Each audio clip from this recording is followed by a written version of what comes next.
সামনে বাড়া।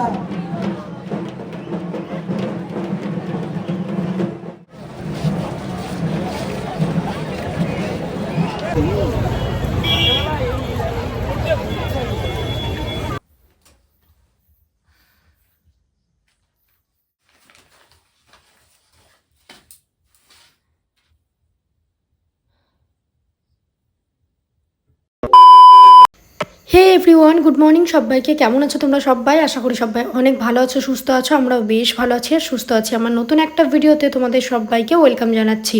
তো বেশ ভালো আছি তো বললাম, কিন্তু ভিডিওটা থাম্বনেল দেখে তোমরা বুঝতে পারছো, বা ভিডিওটা শেষ করো তাহলে তোমরা বুঝতে পারবে আমার কি অবস্থা হয়েছিল, বা আমি ঠিক কোন পরিস্থিতির মধ্যে এই দুটো দিন কাটিয়েছি সেটাও তোমরা জানতে পারবে।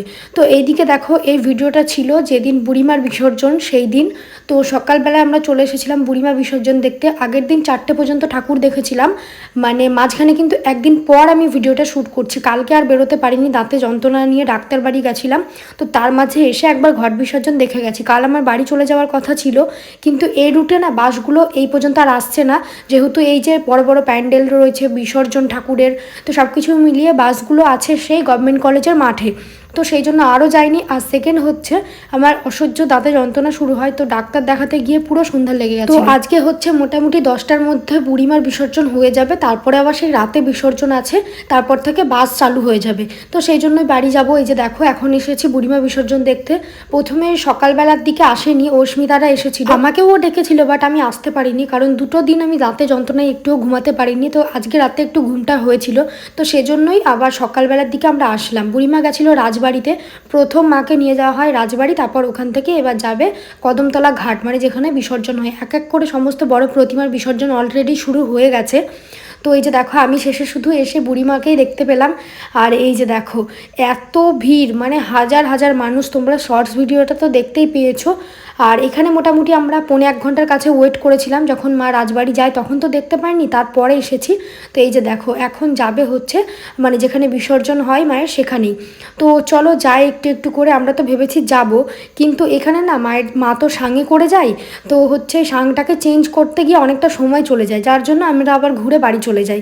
তো এই যে দেখো, এটা হচ্ছে পোস্ট অফিসের মোড়ে। তো আমরা যে জায়গাটায় বুড়িমার স্থান রয়েছে তার আগের যে গলিটা, তো ওই গলি পর্যন্ত গিয়েছিলাম। চলো তোমাদেরকে আমি দেখাচ্ছি। আর সাঙে করে যেহেতু যায়, তাই বেশি দূর তো নিয়ে যেতে পারে না একবারে, অল্প একটু একটু করে যায়, তারপরে আবার নামায়, তারপরে আবার যায়, এইভাবেই। আমি অন্য কারোর একটা ভিডিও দেখছিলাম, সেখানে একজন কমেন্ট করেছে দেখলাম, যে ঠাকুরের মাথায় কেন, মানে পিছনের দিকে কেন কেউ দাঁড়িয়ে থাকে, তারপরে এইভাবে লাঠি কেন ঘোরায়। তো একটা কথা বলি, এত বড় প্রতিমা ফোনে দেখে কতটা বোঝা যাচ্ছে আমি জানি না, তো হচ্ছে লাঠি ঘোরানোর এটাই কারণ, অনেক জায়গায় কিন্তু ইলেকট্রিকের যে তার রয়েছে, তো সেগুলো কিন্তু আটকে যাবে, যার জন্য ওই পিছনে যে দাঁড়িয়ে থাকে না, প্রচণ্ড রিস্ক নিয়েই কিন্তু দাঁড়িয়ে থাকে, কারণ মাকে নাচানো হয়। তো সেই অবস্থায় সে তার যে কি পরিস্থিতি হয় আজকে আমার নিজের চোখে দেখা। যাই হোক, তারপরে যে দেখতে পেলে ওখানে বুড়িমাকে নামানো হয়েছে। আর তারপরে হচ্ছে ওই যে বুড়িমার স্থান যেটা ফাঁকা এখন রয়েছে, ওই জায়গাটা খুব জাগ্রত।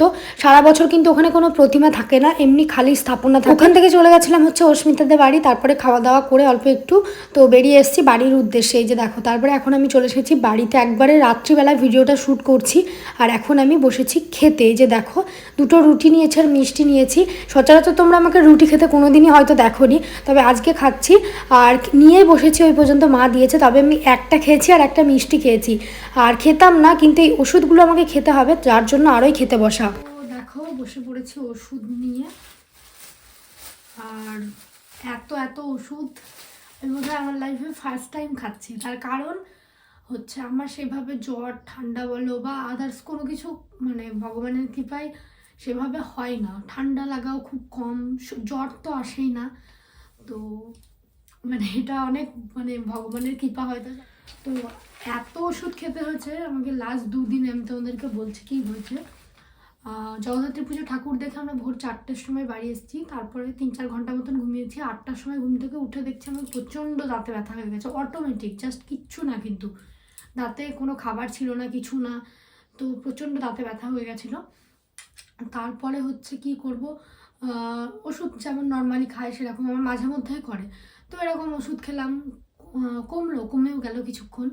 ওষুধ খাইনি, অনেকক্ষণ খাইনি, হচ্ছে বিকেল পর্যন্ত যখন গিয়ে দেখলাম যে কমছে না। তোমাদেরকে একটা টোটকা শেয়ার করি, যদি কারো দাঁতে যন্ত্রণা করে, রসুন, থেতো করে তার সঙ্গে লবণ দিয়ে যে জায়গায় যন্ত্রণা করবে, যদি মানে মাড়ি টাড়ি ফোলে সেক্ষেত্রে না, যদি কোনো এমনি যদি দাঁতের গোড়ায় ব্যথা বা মানে দাঁতের গোড়ায় যদি যন্ত্রণা বা দাঁতে কোনো পোকা থাকলো বা দাঁতের কোনো ফাঁক থাকলো সেই জায়গায় যদি যন্ত্রণা করে তো ওইটা ধরবে, দেখবে ভালো হয়ে যাবে। আমার কিন্তু অনেক দিন ভালো হয়েছে, মানে লাস্ট আমি যখন দিয়েছিলাম তারপর থেকে আর আমার যন্ত্রণা করেনি।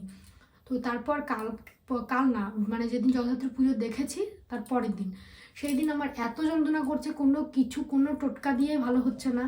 লবণ গরম জল যদি কুলকুচি করো তো তাতেও কমে যায় অনেকটা, তো তাতেও আমার ভালো হয়নি। শেষ পর্যায়ে গিয়ে কী করবো, ওষুধ খেলাম। লাস্ট মোমেন্টে ওষুধ খেয়েও আমার ভালো হচ্ছে না। তারপরে গেলাম দাঁতের ডাক্তারের কাছে, তারপরে হচ্ছে আমাকে দিল এতগুলো টাকার ওষুধ। আর এখানে রয়েছে হচ্ছে 4-5 রকমের ওষুধ, মানে একটা যন্ত্রণার যদি যন্ত্রণা করে তখন খাওয়ার জন্য, আর এমনি নর্মাল 4 রকমের ওষুধ, খাওয়ার আগে আর খাওয়ার পরে। খাওয়ার আগেরগুলো খাওয়া হয়ে গেছে, তো এবার খাওয়ার পরে কি বলতো, আমি এত পরিমাণে চকলেট খাই। বাচ্চাবেলায় আমার দাঁতে কোনো পোকা ছিল না, মানে মানুষের তো এখনকার বাচ্চা বয়সে পোকা থাকে, আমার ধেড়ে বয়সে এসে দাঁতে পোকা হয়েছে। মানে ওই কি বলে না, এত পরিমাণে চকলেট খাই আমি, কোনো ঠিক নেই। তো সেখান থেকেই যন্ত্রণাটা শুরু আর কি। আমার নিজের কিছু গাফিলতির জন্য আজকে আমাকে এত কষ্ট পেতে হচ্ছে। তো ডাক্তার দেখিয়েছি, লাস্ট মোমেন্টে ডাক্তারের কাছে আমি যখন ওষুধ খাই, মানে এত যন্ত্রণা করছিল, তো তারপরেও আমার ঠিক হচ্ছে না, তখন ডাক্তারই কনফিউজড হয়ে গেছে যে এরকম তো আমি কাউকে দেখিনি। শেষে কিনা একটা স্প্রে দিয়ে আমার দাঁতটাকে অবশ করা হয়, আমি আর যন্ত্রণা সহ্য করে থাকতে পারছিলাম না সারাদিনে। তো ওই স্প্রে দেওয়ার পর ওষুধগুলো খাওয়ার পর, মানে স্প্রে দিয়ে যতক্ষণ কাজ করবে ততক্ষণে হচ্ছে আমার ওষুধগুলো কাজ করা শুরু করে দেয়। তো তারপরে এখন আপাতত ব্যথাটা কম আছে। তো এই ওষুধগুলো 5 দিনের ওষুধ রয়েছে, খেতে হবে, তারপর দেখা যাক আমার দাঁতটা নিয়ে কি করা যায়। আর এখন এগুলো আমার খেতে হচ্ছে, এত গা গোলাচ্ছে কি বলবো। যেদিন আমার অসহ্য যন্ত্রণা হচ্ছিল সেদিন আমাকে কম করে 10টা ওষুধ খেয়েছি আমি। সকালে যন্ত্রণার জন্য 2টো খেয়েছি, ডাক্তারের কাছে গিয়ে 4টে ওষুধ খেয়েছি, আর তারপরে হচ্ছে আবার খাওয়ার পরে ছিল রাত 11টায় 4টে।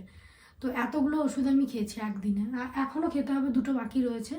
এত পরিমাণে গা গোলাচ্ছে কি বলবো, আমার খেতে ইচ্ছা হচ্ছে না। 10টার দিকে খাবো বলে একটু ওয়েট করে যাচ্ছি, এখন 10টা বাজেনি, খাওয়া দাওয়া জাস্ট করলাম। তো সত্যি কথা আমার একটুও ভালো লাগছে না, মানে আমার ওষুধ খেতে একদমই পারি না। আমার মতন কে কে আছো কমেন্ট করবে তোমরা। তো চলো দেখো আমার কী অবস্থা হয়। আমার এমনি গা গোলাচ্ছে, খাওয়ার আগের ওষুধ 2টো যাই খেয়েছি না, আমি একদম ওষুধ খেতে পারি না, ইঞ্জেকশন নিতে পারি না। প্রথমে আমার যন্ত্রণা ভালো হচ্ছিল না বলে আমাকে বলছিল ইঞ্জেকশন দেবে, আমি বললাম না, আমি ইঞ্জেকশন তো দেবো না, অন্য কোনো উপায় থাকলে বলুন। তারপরে স্প্রে দিয়ে দাঁতটাকে অবশ করে রাখা হয় কিছুক্ষণের জন্য। যাই হোক চলো এবার ওষুধটা খেয়ে নিই। তো চলো এবার বাকি 2টো ওষুধ রয়েছে সে 2টোই খাবো, আর 2টো হচ্ছে খাওয়া হয়ে গেছে খাওয়ার আগে। এটা খাওয়ার আগে ছিল, এটা ব্যথা হলে তারপরে এটাও খাওয়ার আগে ছিল। আমি আবার প্রচুর ভুলেও, মানে ওষুধ খাওয়ার তো অভ্যেস নেই না, তো ভুলে যাই কোন টাইমে কি।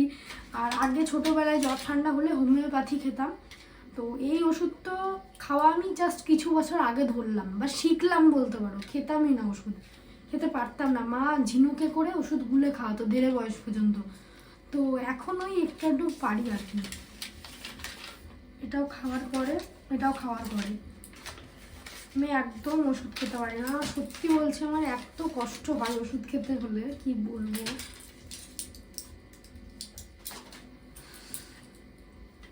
চলো খেয়ে নিই ওষুধটা।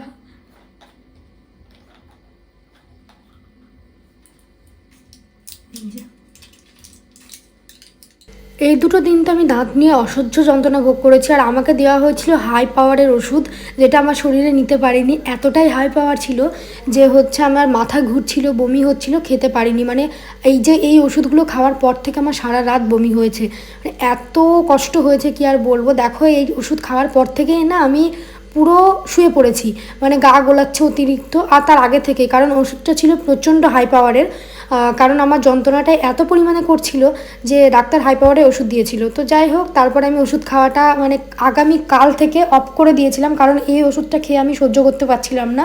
আর এই যে দেখো এইভাবে যেই শুয়েছি তারপর যেই উঠেছি তারপর থেকে আমার সারা রাত বমি শুরু হয়। মানে এত কষ্ট পেয়েছি দাঁত নিয়ে, কি আর বলবো। তো যাই হোক, ভিডিওটা আমি খুব একটা বেশি বড় করতে পারি। ওষুধ খাওয়ার পর থেকে কিন্তু আমার এইরকম অবস্থা, শুধু গা গোলাচ্ছিল আর নিজেকে প্রচণ্ড উইক মনে হচ্ছিল, মাথা ঘুরছিল, এই সমস্ত সিমটমসগুলো দেখা যাচ্ছিল, যার জন্য আমি ওষুধ খাওয়াটা আপাতত বন্ধ করে দিয়েছি। যাই হোক, চলো আজকের মতন ভিডিওটা এই পর্যন্তই রাখবো। ভিডিওটা ভালো লাগলে লাইক করে দিও আর শেয়ার করে দিও। টাটা সবাইকে, খুব তাড়াতাড়ি তোমাদের সঙ্গে দেখা হবে অন্য আরেকটি ভিডিওতে। টাটা।